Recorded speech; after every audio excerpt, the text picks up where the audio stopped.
Magandang araw po mga boxing fans natin dyan. Kumusta po? Boxing update po tayo dito kay Cuadro Alas General Casimero mga idol, na kung saan na ipabalita natin kahapon talagang prangka itong si Marlon Tapales na sinabi na hindi daw talaga mananalo ang ating pambato na si Alas dito kay Naoya Inoue.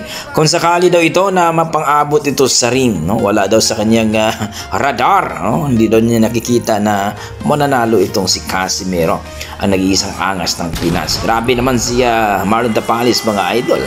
Parang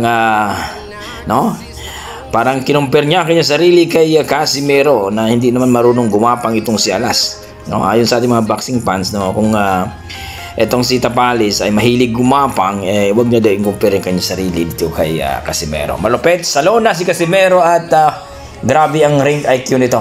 Kaya hindi basta-basta ito matatalo na walang dahilan, Pero kung matagal ito si Casimero